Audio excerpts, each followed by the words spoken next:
Hey, Chris. Yeah. Can I have the couch because I'm bigger? No, Alan. Go somewhere else. Oh, man! Chris and Alan, eh? They can never agree on sleeping arrangements. I mean, hello, welcome down past the rings, number 101. Holy crap, it's been a while. It's the first one of 2022. What better one to start with than the MASSA NERA debut 12-inch LP that I'm not going to try to pronounce. So that was released on a couple labels back in, I think digitally it was released October 10th of 2017, but the physicals I don't think came out until November 17th or something like that of 2017. Let's backtrack a little bit first. Okay, so MASSA NERA were a band that I played with. When I was in Miatej, I went on a little mini tour the second time, and our first show was in New Jersey. So I got to play with MASSA NERA, Como Regalia, What of Us, and at least one or two other really awesome bands. Oh, Van Hagar was one of them. So at that show, I think they may have even opened, and I just remember being like, whoa, that drummer is really fucking good.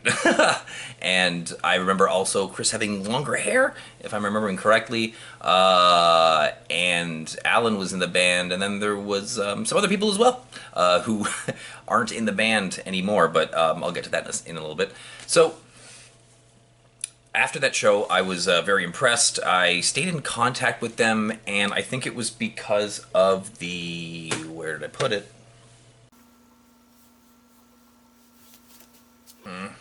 There it is. Jerome's Dream Comp. I started talking to the band a little more and more. I remember hearing that. I don't know if that was before or after. I just know I started talking to them more. Let's go with that. And when ZBR Fest was coming up in summer of 2017 in Toronto, like the first big one, I contacted them and I said, why don't you come up and play the show? They were like, well, we've never even played a show like outside of like New Jersey, I think, before. So that was I guess pretty big for them. They came over. They played ZBR Fest on the first of the two nights. So that would have been Saturday, I guess, and just destroyed everyone. And the next day, everyone at day two, they all had MASSA NERA shirts. So they only played 4 songs. It was absolutely fantastic. They played second last. I remember I was like, oh my lord, they've got to finish soon or Aspire's set's going to get cut short. But then, and it should have, but then I forget the guy's name. The person who worked there at the D Beatstro was like, it's fine. You guys have been cool. Just the last band can play. And I remember going over to Respire and be like, you don't have to worry about the time restraint, just play! And we were all so very happy. When they played the last song, Carrying a Coffin, which was also not only the last song on this album, but it's the last song that they played live, no one had really heard it, because the album hadn't come out. So I don't think even heard the final masters at that point, and just myself, I think everyone else was blown away. In the thing I'm going to show at the end here, there's a shot where like the camera like goes down. That's me picking up Alan's glasses because Alan got a little into it and the glasses fell off. They've also got cheerleader going on there, Adam, I think it is, doing some little dances for you. So watch the video at the end of this because I really feel like that was a pretty momentous moment. Because I don't know, I really felt like after that fest, they really kind of blew up a lot more, at least like in the area that I was. Everyone was talking about MASSA NERA. Did you see the MASSA NERA performance? Oh, I got my MASSA NERA shirt. Oh, yeah. It was so cool. And then they got interviewed there and everything. It was by Daniel G. Wilson. So yeah, it was a pretty awesome time. They came over to my house. We listened to Birthday Boys and a bunch of other stuff that they hadn't really heard before. And we talked about the Envy stuff, and that's when I first asked them to be, I think, on the Envy comp. The Envy Love cover thing here. So yeah, it was an all around incredible time. Oh, funny story. Funny story. Here's a story. The vocalist who was on this album, I got like a message, I think 2 days before ZBR Fest, and the band's like, okay, we're heading out right now. Just a heads up, our vocalist is not in the band anymore, so we're just all gonna do vocals. And I was just like, oh, that's weird timing, but that's okay. So basically, the vocalist and the band parted ways. Chris's brother, actually, 2 or 3 days before ZBR Fest, and I don't know if this was the first show, but I think it was definitely one of the first times that the three of them, Mark, Alan, and Chris, were solely responsible for the vocals instead of having just a primary vocalist, and they were all doing the background vocals. So you can see in the video too, Mark at one point, I guess, just misses one of the vocal lines, and you hear them go, "Fuck!" They start playing again. I love that video. Just like that 2-second or 2-minute segment of them with the massive breakdown is just unreal. So I remember after that, I was like, yo, if you can't get anyone else to press this record, I will do it all by myself, which was something that I hadn't really done much at this point. But, you know, it lucked out. I mean, Sean from Middleman jumped on, and Dingleberry Records, and Jake from Ancient Injury Records also jumped on, probably because of the set that he saw at ZBR Fest, because he was there with Lesnar. And Belle Epoque Publishing, what is that?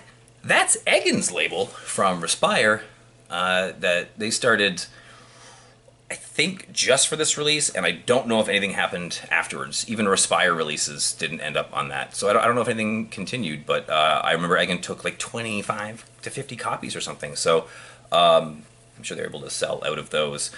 Speaking of which, there was 500 of these pressed, 300 on black, and oh, the art is by Connie from See You Space Cowboy, in case you're wondering. I think it's pretty obvious just from this picture. Not only does it kind of look like her a little bit, but it's definitely her style. The other 200 are pressed on black. Does it look like black? It looks like black, doesn't it? It's not black. It is translucent purple. Holy moly. I need to clean my record. But yeah, do I have anything with a light on it?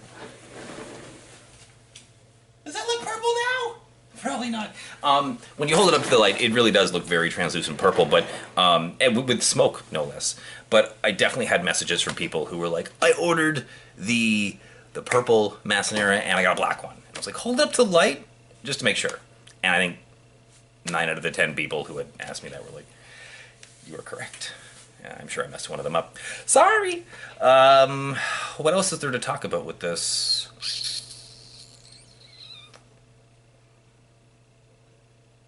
That's pretty much it for this one, because then there's a whole bunch of other MASSA NERA stuff that kind of follows. I did have a MASSA NERA discography package that was up in the store, but it was bought twice.